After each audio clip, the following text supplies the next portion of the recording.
Kemudian di antara akhlak Nabi SAW adalah Rasulullah SAW ngobrol bersama istrinya sebelum tidur, sebagaimana perkataan Ibnu Abbas radhiyallahu anhu, kuntu bitu inda khalati Maimunah fatahaddatsa Nabi SAW ahli sa'atan thumma raqada. Aku tidur di rumah bibiku Maimunah, itu istri Nabi SAW. Aku dengar Rasulullah SAW ngobrol dengan istrinya beberapa saat, kemudian Rasulullah SAW tidur. Ya, Rasulullah SAW tidur. Dan ini obrolan bersama istri di malam hari adalah ibadah. Sampai-sampai dibawakan dalam bab, ya, kandungan makna ini dibawakan dalam, Imam Bukhari membawakannya dalam bab as-samar fil ilm, bab tentang begadang dalam ilmu. Padahal yang maknanya adalah hadis tentang obrolan suami istri. Ibnu Hajar menjelaskan bahwasanya obrolan suami istri ini sama pahalanya jika seorang setelah malam belajar agama. Padahal kita tahu Rasulullah SAW tidak suka ngobrol setelah malam. Wa kana yakrahu an-nauma qablahu wal haditha ba'dahu. Rasulullah SAW tidak suka tidur sebelum Isya, dan Rasulullah SAW benci ngobrol setelah Isya. Karena orang kalau ngobrol setelah Isya itu bisa lupa waktu sehingga kebablasan, tidak sholat subuh, tidak sholat malam. Wa kana yakrahul haditha ba'dahu. Rasulullah SAW tidak suka ngobrol setelah Isya. Tapi kalau ngobrol sama istri boleh. Rasulullah praktekkan. Atau ngobrol tentang ilmu boleh. Atau ngobrol tentang urusan umat, sebagaimana Rasulullah SAW ngobrol dengan Abu Bakar radhiyallahu taala anhu. Tapi ngobrol yang cuma obrol-obrolan, maka Rasulullah tidak suka pada Isya. Tapi ternyata ngobrol dengan istri Rasulullah SAW melakukan setelah Isya, dan ini berpahala sebagaimana seorang menuntut ilmu. Oleh karenanya seorang menghadirkan dirinya, menghadirkan dalam hatinya ketika dia pulang dari kantor, sempatin untuk ngobrol dengan istri. Inilah kemesraan, inilah kebahagiaan kita di rumah. Kita menciptakan suasana di rumah yang membuat kita nyaman. Ada teman bicara, teman ngobrol. Terserah bahan obrolan apa saja, nggak ada masalah. Yang penting kita ada canda sama istri, ada obrolan. Yang suasana ini mulai hilang dengan adanya medsos. Istri sibuk dengan HP, suami sibuk dengan HP, sibuk dengan pekerjaan, istri sibuk dengan teman-temannya di grupnya, dengan urusan ini, urusan tetek bengeknya. Kemudian ketemu tidak ada canda tawa, tidak ada kontak, masing-masing fokus dengan gadget di depannya. Hilang manisnya kehidupan rumah tangga. Hilang manisnya kehidupan rumah tangga. Maka kerjakan sunnah Nabi SAW, ngobrol dengan istri, ngobrol yang nyambung, jangan obrolan yang bikin keributan, ya. Jangan ngobrol masalah politik lah, jangan ngobrol yang menyenangkan, yang enak, dan sehingga seorang laki merasa nyaman untuk bisa ngobrol sama istri juga merasa nyaman bisa ngobrol dengan suaminya, ya. Dan ini perlu dilakukan oleh para laki, ya. Ya, cuma kalau sudah ngobrol juga ingat waktu, ya, ada waktunya tidur ya tidur, ya, jangan sampai kebablasan ngobrol 1 jam 2 jam, akhirnya sang suami tidak bisa bangun subuh. Kemudian di antara mesranya Nabi SAW, Nabi mendengar cerita yang disampaikan oleh Aisyah. Ini sudah pernah saya sampaikan hadis tentang Ummu Zara, hadis yang panjang, ya, riwayat Imam Bukhari, di mana Rasulullah SAW mendengar cerita Aisyah tentang 11 wanita, ya. Jalasat ihda asyra imra'atan fatahaddatsna fata'aqadna, bagaimana 11 wanita berkumpul, kemudian mereka berjanji untuk membongkar seluruh rahasia-rahasia suami mereka. Aisyah cerita itu, wanita pertama, wanita kedua, wanita ketiga, wanita keempat, Rasulullah dengar. Wanita kelima, wanita keenam, sampai wanita ke-11. Dengan bahasa yang sangat tinggi dari Aisyah radhiyallahu taala, Rasulullah paham. Kemudian Rasulullah SAW mengomentari sampai pada wanita 11, Ummu Zara. Kemudian Rasulullah SAW mengatakan, kuntu laki ka Abi Zari la Ummu Zara illa anni lam utallik.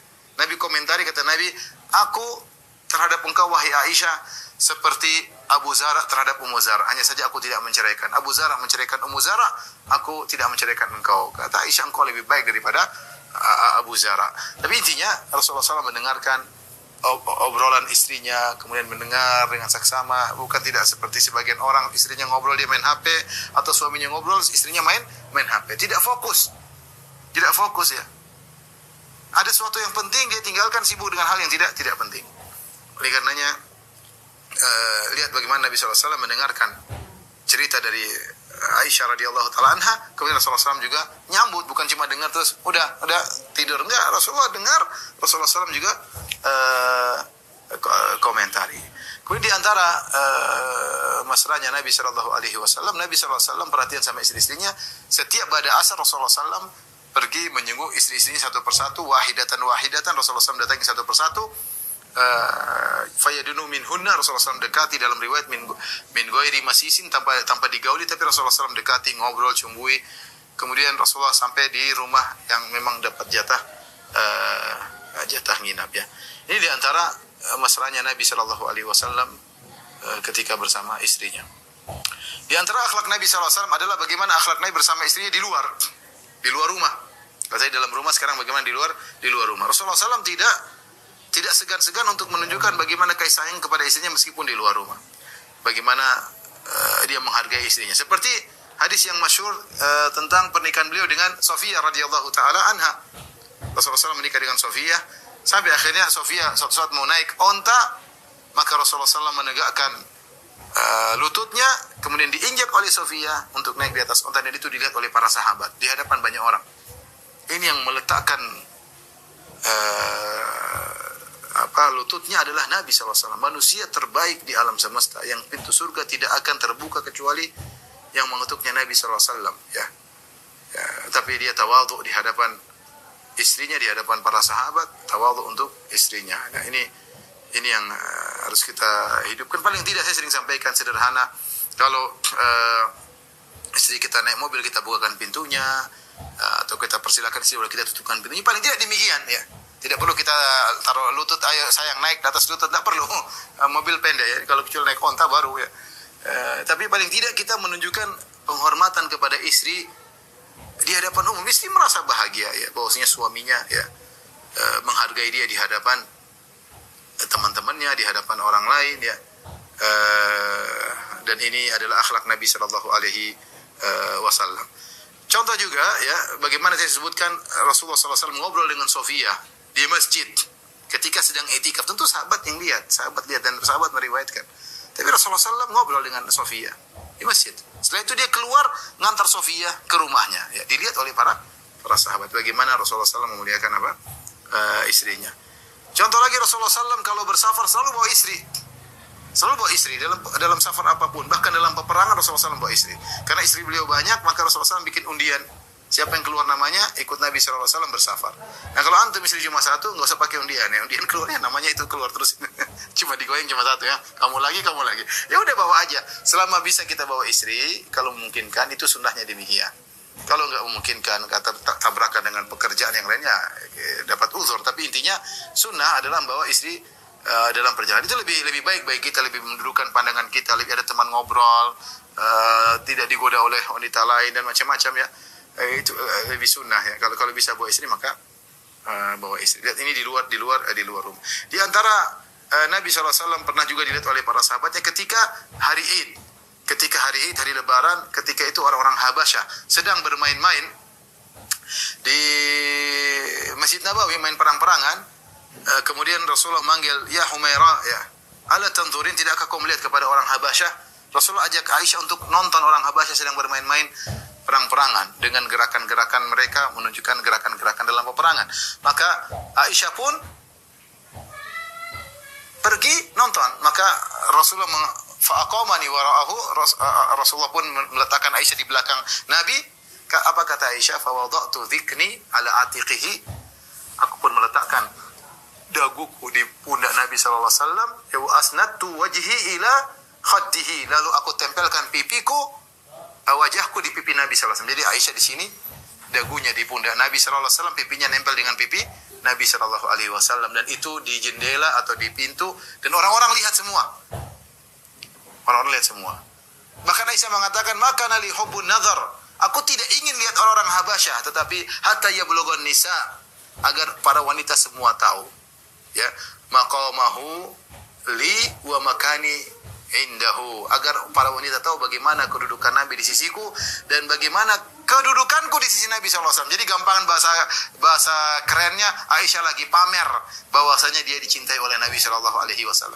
Manusia lihat sifat wanita seperti itu ya, ingin menunjukkan kepada orang bahwasanya suaminya sayang kepada dia. Selama itu tidak berlebih-lebihan ya, tidak sampai cium-ciuman depan umum, yang wajar, jaga istrinya, dimuliakan seperti Nabi tadi meletakkan lututnya diinjak oleh Sofia. Ini kan di hadapan umum, tapi menunjukkan penghargaan kepada istri ya.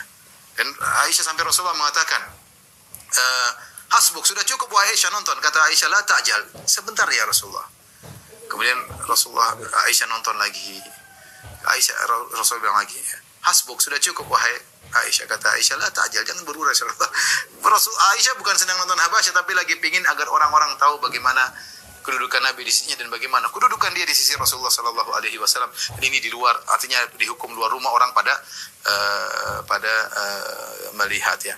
Di antara juga bagaimana perhatian Nabi dengan istrinya di luar rumah, seperti ketika Aisyah radhiyallahu taala anha kalungnya hilang dalam suatu perjalanan. Ya, ada yang mengatakan habis perang Banil Mustalik, Ghazwat Banil Mustalik atau Ghazwatul Muraisiyah.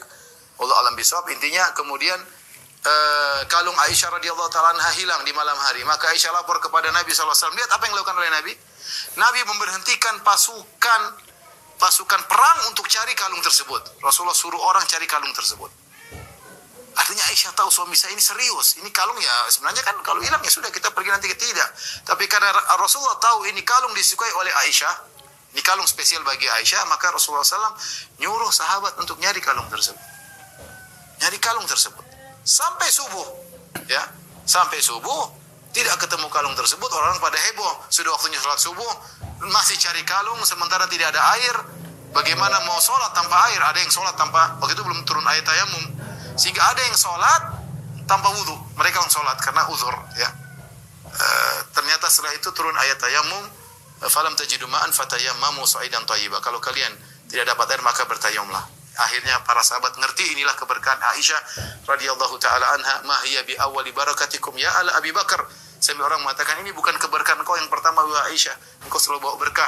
Gara-gara kalungmu hilang, kami cari sampai enggak dapat kalung tersebut, turunlah ayat tayammum. Ayat tayammum ayat yang sangat memberi kelonggaran bagi kaum muslimin sampai sekarang. Di antara sebabnya gara-gara kalung Aisyah tersebut, ya. Kalung Aisyah tersebut. Maksud saya, bagaimana Nabi perhatian, dia tidak ngomel sama sekali sama istrinya. Taruh kalung di mana gitu. Enggak, mungkin kalau saya nggak bilang kita, mungkin kalau saya mungkin saya ngomel ya. Apalagi bikin heboh orang. Abu Bakar saja ngomel sama Aisyah. Abu Bakar sambil menekan perutnya. Abu Bakar marah. Bikin repot orang tuh, gampangnya demikian. Tapi Nabi tidak marah. Nabi tenang, Nabi hadapi Aisyah radhiyallahu taala anha. Kemudian di antara ini bagaimana Nabi menunjukkan perhatian dia kepada istrinya di luar, di hadapan umum. Semua bayangkan, semua orang suruh nyari kalung istrinya. Heboh tidak heboh, ya. Tapi demikianlah, sayang istri mau diapain. Rasulullah SAW juga di antaranya ketika di luar mengajak Aisyah untuk lomba lari, ya. Ketika Rasulullah SAW bersama Aisyah dalam satu safar, kata Aisyah radhiyallahu taala anha, kuntu ma'a Nabi sallallahu alaihi wasallam fi ba'dhi safar wa kuntu jariyatan, ya, la ahmilu lahm wa lam abdun. Ketika itu aku masihlah gadis remaja dan aku kurus dan aku tidak gemuk. Kemudian Rasulullah SAW berkata kepada para sahabat, taqaddamu wahai para sahabat, kalian jalan di luar. Lagi pulang peperangan atau mau pergi pulang peperangan, kata Rasulullah, kalian jalan di luar. Setelah para sahabat jalan di luar, kata Rasulullah, ya Aisyah, ta'alai hatta usabiqaki. Mari kita lomba lari. Maka akhirnya Rasulullah SAW lari dengan Aisyah. Ternyata Aisyah menang karena Aisyah remaja, masih muda, kemudian kurus. Rasulullah kalah lah, Rasulullah udah tua, Rasulullah kalah. Berjalan dengan waktu, ternyata Rasulullah nunggu Aisyah agak gemuk, dan itu butuh entah berapa bulan, entah berapa tahun. Rasulullah tidak lupa dengan kekalahannya ketika itu. Suatu hari mereka sedang safar, Aisyah mungkin sudah lupa. Ketika sedang safar, Rasulullah mengulangi apa yang pernah dilakukan. Dia bilang kepada para sahabat, taqaddamu, kalian jalan di luar. Ketika mereka jalan di luar, maka kemudian Rasulullah SAW mengatakan, wahai Aisyah, kemari kita lomba lari. Kemudian Rasulullah SAW lomba lari, Rasulullah SAW menang karena Aisyah sudah juga agak gemuk. Maka kata Nabi SAW, hadhihi bitilk, ini sebagai balasan kekalahan saya waktu dulu, artinya satu sama, ya, satu sama. Dan subhanallah, itu menunjukkan romantisnya Nabi SAW.